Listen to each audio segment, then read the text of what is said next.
most people can afford food and those basic necessities, right? I realize there's exceptions on those outliers, and on the common ground, we find that even lower income families can afford those necessities.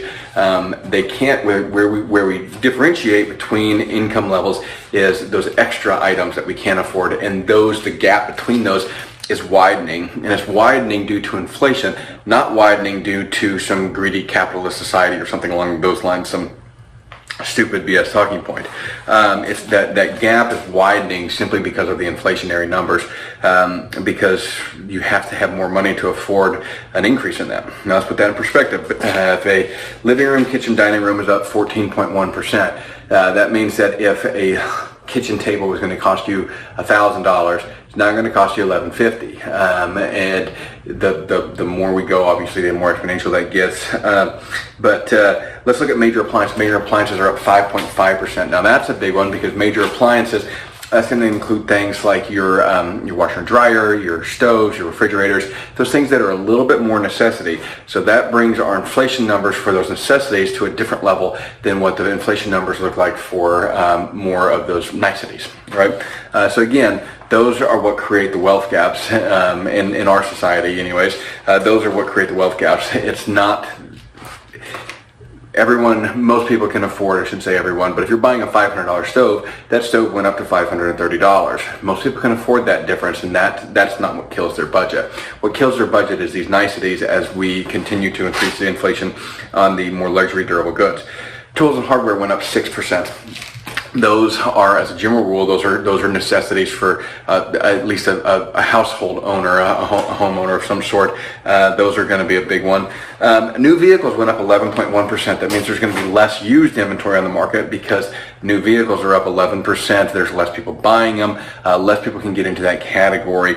And then our used vehicles are 31.4%. Now this is also substantial because it adds to our deficit problem that we have in this country. And I don't mean on a governmental level, I mean on an individual level, where the average car payment in America right now is about $500 a month. I think it's $495, but anyways, suspiciously close to $500 a month.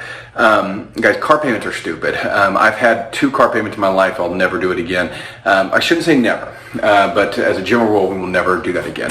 There are exceptions to that, but buying a car is not usually a necessity. The argument that you hear people say all the time, oh, it's cheaper for me to buy a new one than to repair the old one. It's almost never true mathematically. It may be true emotionally, but it's not true mathematically. And it doesn't make sense. You spend $26,000 you don't have because you don't have $1,100 to fix a transmission. That doesn't make sense. That's not good math, guys. So I don't hate on people for having car payments, but it's just not the right type of debt. There is good debt and bad debt. Despite what Dave Ramsey, I realize he's made millions teaching that no debt is the best way to go. But there are ways of using debt as a tool to make wealth. And the thing that you have to realize is debt is like a hammer with razor blades as your handle.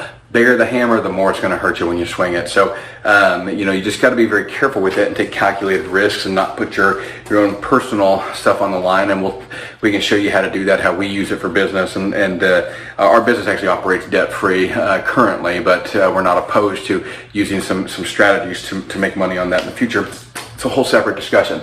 Right now, we're seeing inflationary numbers go crazy, and there's an argument that, hey, now's a great time to take out debt because if I take out $100,000 now and our inflation keeps hitting us, that $100,000 is going to be easier to pay back. That's 100% right if you get the timeline right. The problem is that the reason you're taking out debt is usually because you don't have money, and so if you're taking out more than you can afford on the payments for right now, usually the market will outlast your ability to pay on those loans. So it's a bad strategy, guys. It works to certain people's advantage every once in a while, but as a general rule, it's a bad strategy. Tires are up 11.1%. That's a significant one because that is a necessity. That's not a nicety. Car parts, 10%. So we're seeing somewhere between 5 and 10% for those things that are necessities, where we're seeing anywhere between 10, 15, and up to 30% on used cars. We're seeing that as more of those niceties. So and let me back up. I don't mean to hate on people that have the car debts. What I'm saying is that buying a new car as a general rule is a luxury and a nicety. It's not usually a necessity. So that's why that 31% is important, is because we don't have to spend it, and which is why we're seeing used car sales decline, because we simply don't have to spend it as a general rule. If you total your car, if something happens, there's like I said, there's obvious exceptions to that, but there's the general rule is, and most vehicles are traded out simply because people got tired of their vehicle. Television 7.9%, that kind of falls in that same category. Sports equipment 6.7. So you're seeing, you guys are catching my drift on this. There are some necessities that are going up in price in between 5 and 10%, and there's niceties going up in price probably about an average of about 15%. So that is probably more in line with our real inflation numbers, and then we can weight those necessities over the niceties slightly differently. But those are more what we're seeing as the probably true inflationary numbers of what it's mattering to us in our pocketbook. So anyway, guys, I don't want to keep beating up the inflation numbers, but the articles and keep posting, and the Fed keeps coming out with more stuff, and so they just make it easy. Let me know if you guys have any questions, comments, anything down. Put it down in the comment box. Please like and subscribe. Share the video, guys. Getting the information out to other people helps us out, helps us grow the channel. And really just helps people become aware of what's going on with inflation. We are going to be working a lot more on the business strategy section. If you guys have checked out that video chain, I did some in the car, but we're going to be talking a lot more about business strategies, how to start your business, how to grow your business, things to do, how to set up your LLC formations and that sort of thing.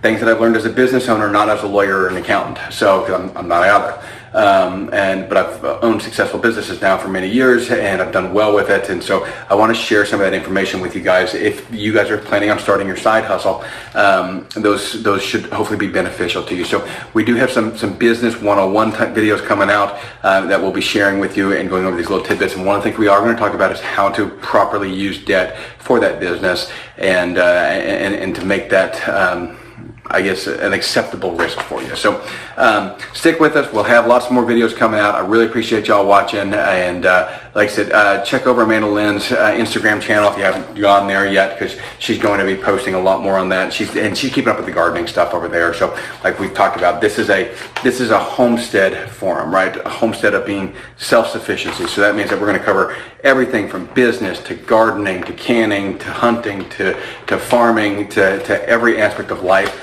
of being self-sufficient. So thanks again for watching, guys. Really appreciate it.